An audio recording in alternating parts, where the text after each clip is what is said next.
घर के अधिकतर सदस्य अपने अपने कमरों में थे। आज की शाम भी रोज़ की तरह ही थी। मैं रसोई में अपना काम निपटा रही थी। अचानक बाहर से मुझे मेरे पति रितेश की आवाज़ सुनाई दी। शायद वो मुझे बुला रहे थे। अभी थोड़ी देर पहले ही वो अपने जिम से घर लौटे थे। आखिर उनकी आवाज़ सुनकर गैस को धीमी आंच पर करके मैं रसोई से निकलकर अभी बाहर आई ही थी। इससे पहले कि मैं उनसे कुछ पूछती, एक ज़ोरदार थप्पड़ मेरे गाल पर आकर लगा। कुछ पल के लिए सब कुछ सुन्न सा हो गया। ना मुझे कुछ सुनाई दे रहा था, ना ही मुझे कुछ दिखाई दे रहा था।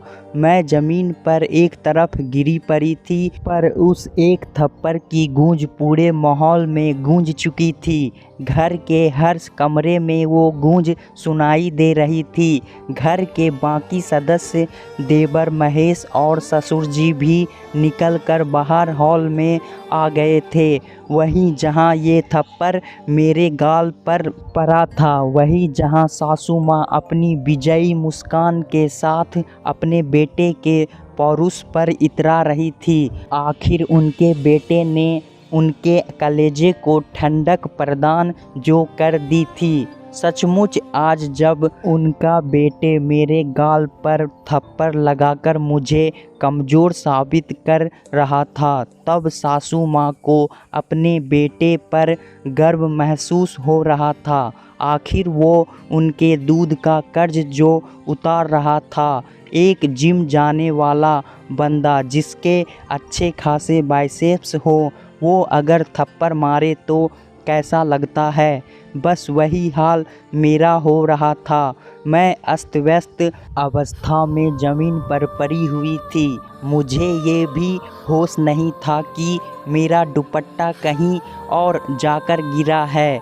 मुझे लगा कि कोई तो मेरे लिए बोलेगा, पर ये देखकर ससुर जी बोले, बिल्कुल शर्मो हया नहीं है। यहाँ देवर ससुर सब लोग खड़े हैं और इसके सिर से दुपट्टा गायब है। लोग क्या कहेंगे? राम राम, घोर कलयुग है।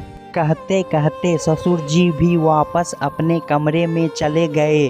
उन्हें इससे कोई लेना देना नहीं था कि इस घर में मेरे साथ क्या हो रहा है। उन्हें सिर्फ इसकी चिंता थी कि उनकी बहू का दुपट्टा उनके सामने सिर पर नहीं था। ससुर जी की बात सुनकर मेरे पति ने ज़बरदस्ती मुझे बाहों से पकड़कर उठाया और खींचते हुए कमरे में ले गए और ले जाकर पलंग की तरफ ढकेल दिया। सब कुछ इतना जल्दी जल्दी हुआ कि कुछ समझ ही नहीं आया। कुछ देर बाद मुझे होश आया, लेकिन जब तक होश आया तब तक स्वाभिमान तार तार हो गया। मुझे तो यह भी नहीं पता कि मुझे थप्पड़ पड़ा क्यों था। आखिर ऐसी क्या गलती कर दी थी मैंने? अभी तक तो मेरी शादी को सिर्फ 1 महीना ही हुआ है, पर 1 महीना कोई सपने जैसा नहीं है। एक एक्सीडेंट में माता पिता की मौत के बाद लोगों के कहने पर फटाफट अपनी जिम्मेदारी निभाने के चक्कर में चाचा ताऊ ने मेरी शादी इस घर में कर दी, क्योंकि उस संयुक्त परिवार में बेटी मैं अकेली ही थी। चाचा और ताऊ के 2-2 बेटे थे।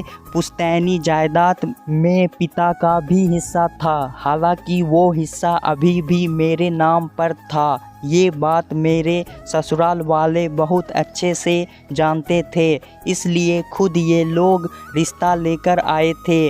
उन्हें लगा था कि दहेज में वो पूरा हिस्सा मुझे मिलेगा। पर मैंने उसे लेने से मना कर दिया कि अभी मुझे उसकी ज़रूरत नहीं है।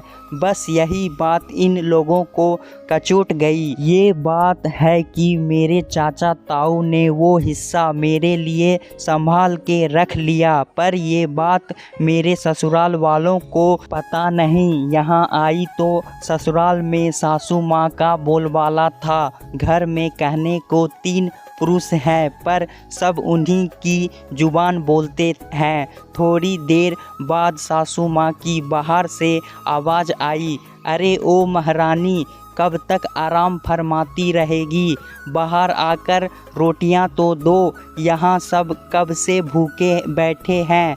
आखिर रोती सिसकती मैं अपने दुपट्टे को सही करती हुई बाहर आई। मुझे देखकर मेरे पति ने कहा, अब तो सबक मिल गया होगा। आज के बाद खबरदार मेरी माँ को किसी काम के लिए कहा तो वो यहाँ किसी की नौकरानी नहीं है। माँ बाप ने कुछ संस्कार नहीं सिखाए। इसे पति की बात सुनकर मन घृणा से भर गया। ऐसा कौन सा काम कह दिया मैंने सासू माँ को करने के लिए जिसकी मुझे यह सज़ा दी गई? तभी याद आया कि सासू माँ को शाम को चाय की तलब हुई थी, तो चाय बनाकर उनके कमरे में देने गई तो सासू माँ कमरे में नहीं थी, इसलिए चाय टेबल पर रख आई थी। रसोई में आकर आटा गूँथ ही रही थी कि सासू माँ ने चाय के लिए आवाज़ लगाई। आटे से हाथ सने होने के कारण सिर्फ इतना ही तो कहा था कि आपके कमरे में टेबल पर ही रखी है, ले लीजिए। भला ये भी कोई काम हुआ? 55 साल की औरत इतनी बड़ी बुढ़िया हो गई कि चाय का प्याला भी उठा ना पाई और बेटे से शिकायत कर दी, और बेटा भी इतना समझदार कि इतनी सी बात के लिए थप्पड़ खींचकर लगा दिया।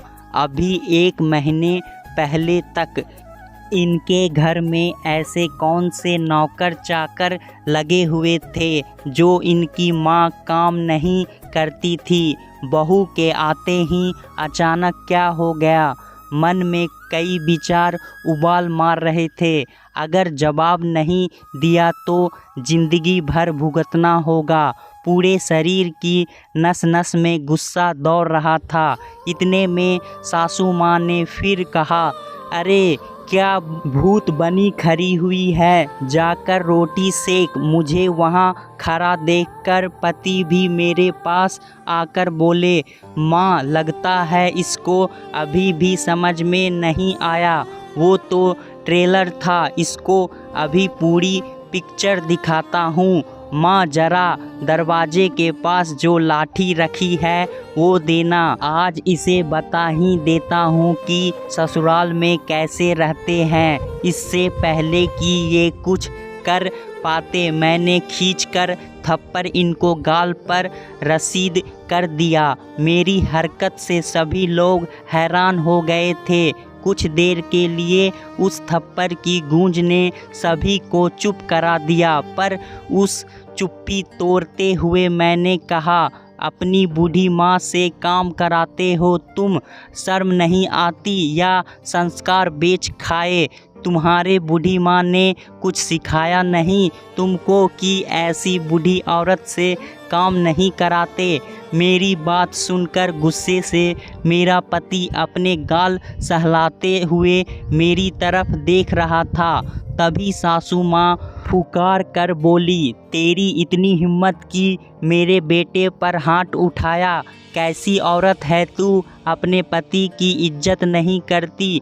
बेहुदा औरत, लोक लाज के लिए ही सही अपने हाथ को काबू में नहीं रख सकती थी? सासू माँ आप तो बड़ी महान हैं। जब बेटा बहू को थप्पड़ मार रहा था तो वो उसकी मर्दानगी थी। अब बहू ने पलटकर थप्पड़ मारा तो बेहूदगी।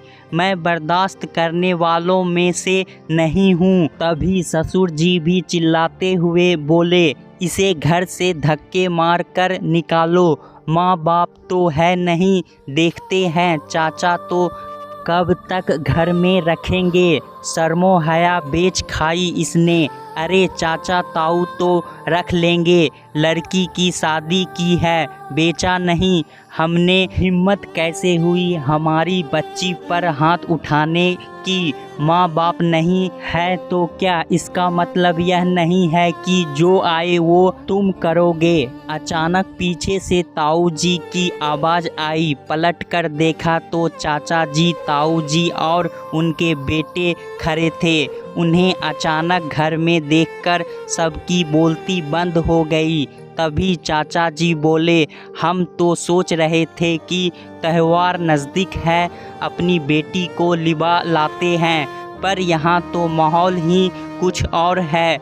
हमने बेटी मारने पीटने के लिए नहीं दी आप लोगों को। अरे नहीं नहीं, आपको कुछ गलतफहमी। ससुर जी ने बात को संभालने की कोशिश की, पर ताऊ जी ने हाथ दिखाकर रोक दिया कि ले जा रहे हैं हमारी बेटी को, अब सीधे कोर्ट में ही मिलना। बहुत बड़ी गलती की तुमने इसे बिना माँ बाप की बच्ची समझकर। गलती हमारी थी कि हमने लोगों के कहने पर इसकी शादी जल्दी कर दी। सासू माँ ने अपना तुरुप का पत्ता फेंका। हाँ हाँ, ले जाओ, बिल्कुल ले जाओ। घर बैठी बेटी बोझ ही होती है। जब लोग ताने मारेंगे ना, तब पता चलेगा। क्या कहोगे लोगों से कि आपकी बेटी अपने पति को थप्पड़ मार कर आई है?